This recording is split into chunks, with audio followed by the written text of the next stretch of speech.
gobierno regional metropolitano, en conjunto con la Superintendencia de Servicios Sanitarios, con la ONEMI también de la capital y la empresa Aguas Andinas, anunciaron un protocolo de racionamiento de agua. Esto frente a la emergencia hídrica que estamos viviendo como país y que afecta a gran parte de las comunas de Santiago. Para conversar sobre este tema nos encontramos con la diputada Natalie Castillo.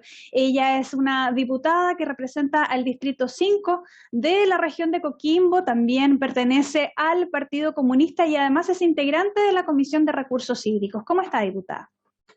Hola, ¿cómo están? Un gran saludo y aquí estamos disponibles para poder conversar sobre esta materia que tiene evidentemente mucho interés por parte de las comunidades a nivel nacional. Así es.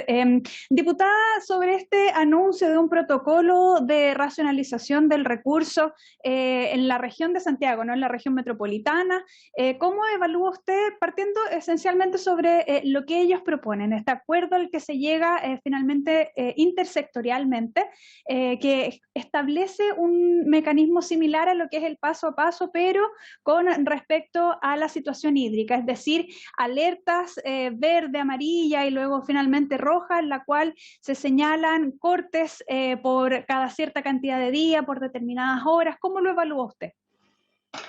Bueno, lamentablemente esta es una de las medidas que no quisiéramos estar escuchando por parte de las autoridades, toda vez que esperamos que exista un sistema de gestión hídrico que garantice en un 100% el consumo humano, que es lo principal, animal y de algunas agriculturas pequeñas.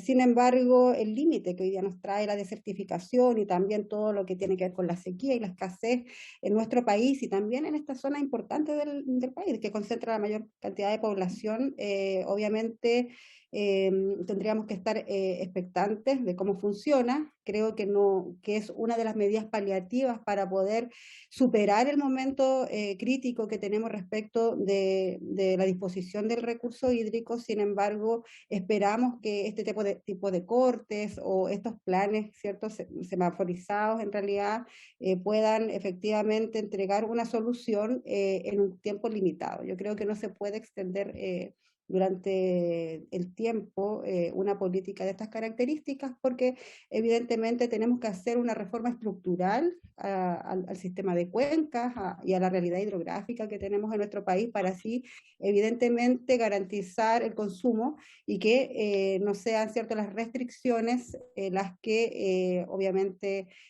vayan operando como parte de la normalidad. Creo que eso debe ser una política de emergencia que a la par, ¿cierto?, el Estado también sea capaz de garantizar el acceso humano y derecho humano al agua, pero con condiciones un poco más estructurales, o sea, con unas reformas estructurales, y eso obviamente también estamos muy alerta a lo que pasa en la Constitución, sobre la nueva Constitución y lo que nos habla de las aguas y obviamente lo que están exigiendo las comunidades al respecto.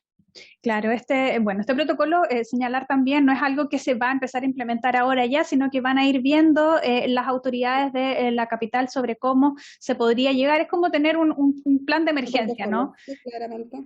Eh, Claramente, y la gobernanza tiene que ir en ese sentido, tienen que estar todas las autoridades disponibles, ¿cierto?, para que podamos realmente gestionar de mejor forma ante la emergencia que se está viviendo y en ese sentido obviamente se valora. Ahora yo lo que yo planteo es que obviamente no debe ser una política permanente para poder así superar este espacio que nos tiene hoy día la sequía.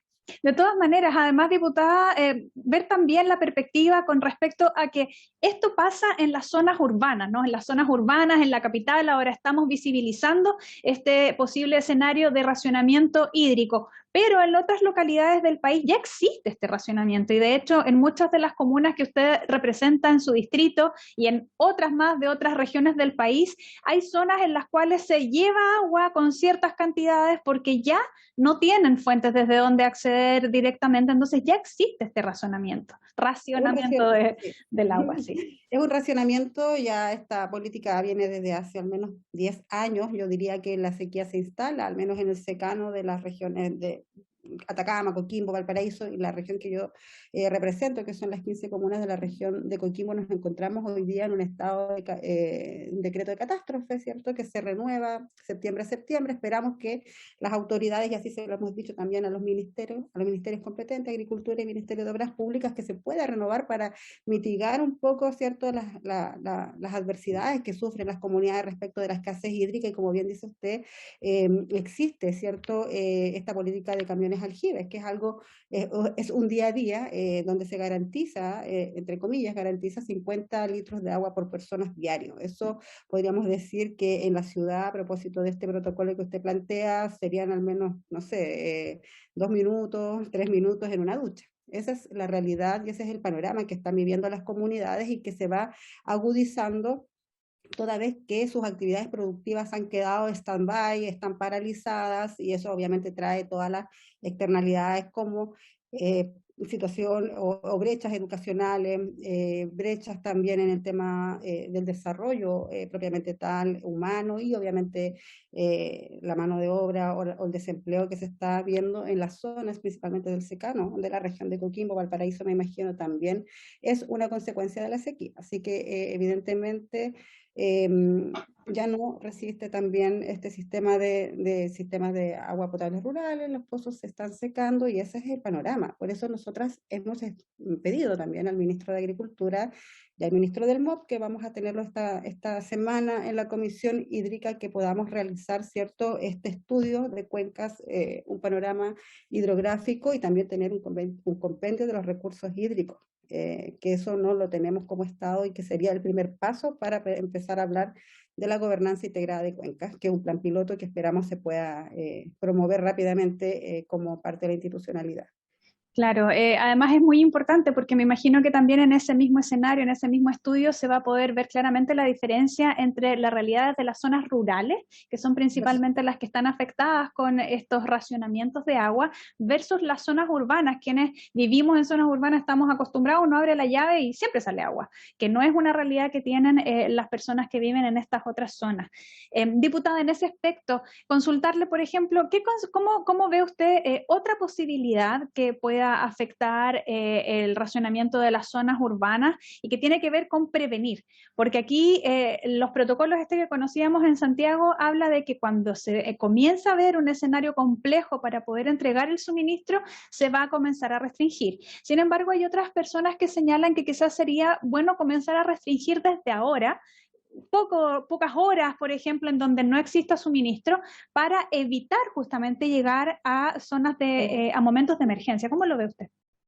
Bueno, yo creo que toda decisión de esas características debe ser tomada en conciencia y en consideración no solo de las autoridades locales, quienes son obviamente los que tienen el panorama y la radiografía del territorio, pero también con los consejos consultivos de las propias juntas de vecinos, porque no hablar de planificar este tema tan complejo, pero también todas las políticas públicas deben ser consensuadas con los territorios. Yo creo que hemos llegado a un momento político de nuestro país que no podemos tomar definiciones sobre situaciones que afectan la vida cotidiana de las personas sin las personas. Entonces yo creo que eh, cualquiera de las alternativas debe ser consensuada con la más amplia mayoría de las personas que tienen vocerías, actorías relevantes dentro de los territorios, y en ese sentido me parece que podría ser una de las alternativas la prevención, pero también hay un tema que hablemos de promoción, de cómo también podemos generar buenas conductas y buenas prácticas respecto de la utilización del recurso hídrico en las ciudades, pero también comenzar a generar una institucionalidad que efectivamente no sean solamente, por ejemplo, las grandes empresas, en este caso de Santiago, del Gran Santiago, que hacen la utilización del agua también, porque esto hablamos principalmente de la mega agricultura, de la gran minería. No solamente está en las zonas rurales o no solamente está en las regiones, también lo tenemos acá en Santiago, y cómo también se hacen cargo más allá, ¿cierto?, de lo que hoy día tenemos, cómo funciona la institucionalidad a propósito de las multas, a propósito de las fiscalizaciones, sino que también hagamos un plan de promoción respecto de de la utilización del agua. Hoy día estamos en un punto de no retorno, así hablan los especialistas, los científicos, que no podemos, ¿cierto?, pretender seguir con esta misma conducta, con esta misma institucionalidad, y eso obviamente requiere de que todas las personas estemos parte y seamos parte de la gobernanza al respecto del recurso y de la sequía que afecta a nuestro país. Claro, cambios de hábitos, cambios de conciencia en general y también educación a las nuevas generaciones. Diputada, quisiera llevarla también en estos últimos minutos de conversación a otro tema y tiene que ver con su participación, con la presidencia que usted ejerce en la Comisión de Cultura. Hace algunos días escuchamos los anuncios entregados por el gobierno de apoyo, ¿no?, a quienes se han visto afectados por los efectos económicos de la crisis por el COVID-19. Y uno de los sectores principalmente también favorecidos y que se puso un foco especial tiene que ver con las y los trabajadores de la cultura. Esta posibilidad de establecer un bono que les ayude, ¿no?, a solventar todo el tiempo que tuvieron sin poder realizar sus trabajos debido a que por los aforos, por los contagios, no se podían realizar este tipo de espectáculos culturales. ¿Cómo lo evalúa usted? ¿Cómo considera esta medida anunciada por el gobierno? Bueno, durante la primera instalación de la comisión que presidimos, que presido personalmente en Cultura, Artes y Comunicaciones, tuvimos la visita de la ministra Julieta Brodsky, quien hizo una pequeña alusión respecto de cómo los trabajadores y las trabajadoras de las culturas iban a tener ciertas condiciones positivas respecto de las transferencias monetarias que el gobierno en su plan de medidas iba a anunciar. Leímos con bastante esperanza respecto del sector de la cultura, entendiendo que ha sido uno de los sectores más golpeados, sino respecto desde su ámbito productivo y laboral durante la pandemia, y también respecto de la poca promoción que existe en el fomento de las culturas en los últimos 4 años, en el gobierno de Sebastián Piñera, junto con ser uno de los gobiernos que cierra, ¿cierto?, las puertas a las culturas. También tenemos un gobierno que no entregó, ¿cierto?, condiciones de estabilidad económica al sector cultural. Hoy día vamos a ver al menos 30.000 personas del mundo de las culturas beneficiadas, y además con una transferencia, un bono que también esperamos sea bien recibido por los trabajadores y las trabajadoras de las culturas. Nos quedan algunos temas, por ejemplo, de conocer detalles respecto de cómo van a ser la focalización de los y las trabajadoras de las culturas, entendiendo el amplio espectro que consideramos a estas personas, a estos trabajadores y trabajadoras. Entonces hay que conocer un poco más el detalle respecto de cómo van a ser estas transferencias.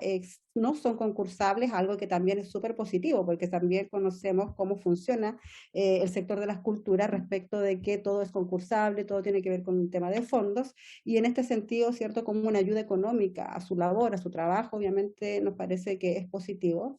Hablamos de 400.000 pesos.